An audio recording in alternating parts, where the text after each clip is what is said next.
The seller of this business will lend you half the money to buy it. Most people hear that and relax. Financing, flexibility, a seller who believes in what he built. I hear a man who has already done the math that you haven't. South Bend, Indiana.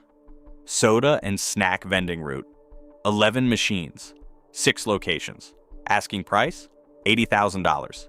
Annual net income, $9,820. Last episode, we built a ruler.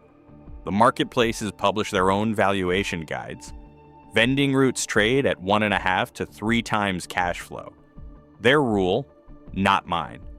$80,000 on $9,820 a year is 8.1 times. Nearly triple the top of the platform's own range. Break it down smaller. 11 machines means you're paying about $7,270 per machine, for machines earning around $890 each per year. 6 locations means each location hands you about $1,600 annually. That's the whole business. But the price isn't the interesting part of this listing. The financing is. The seller wants $40,000 down, and he'll carry the other $40,000 himself. A personal loan from him to you, secured against the business you're buying from him. Why would he do that? Start with the reason nobody says out loud. Banks won't touch this. No lender looks at $9,820 of income supporting an $80,000 price and reaches for a pen. When institutional money says no, the seller becomes the bank, not out of generosity, because it's the only way the price survives. Now run the loan. The listing doesn't state the terms, so run the standard ones. A typical seller note, 9%, 4 years. On $40,000, that's roughly $1,000 a month. Call it $12,000 a year, going back to the seller. The business makes $9,820.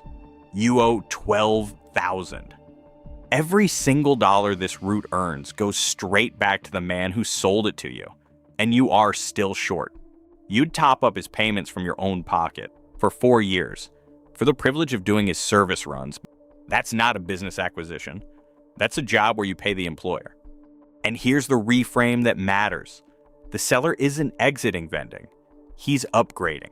He currently owns 11 machines that need filling, fixing, and driving to. After this deal, he owns something better.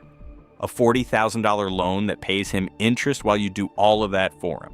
He converted the worst kind of income, labor, into the best kind. Yours.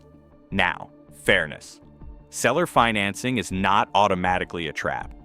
On a solid business with clean books, a seller note bridges a real gap. It says the seller trusts the cash flow enough to be paid from it. That's the test, and it's beautiful. Seller financing is the seller betting on his own numbers. At the platform's own multiples, this route is worth $20,000 to $30,000. Cash, no note, full books. At $80,000 with a seller loan, you're not buying a business. You're becoming one. His. Verdict. Trap. Write this rule down. When a seller offers you the money, he's not financing your purchase. He's defending his price. Next episode, the question nobody asks before wiring 80 grand. Who owns the floor under the machine? Because it's not you. It's never you. And the contract that decides everything can be canceled with one letter. Subscribe and get the math before the market does.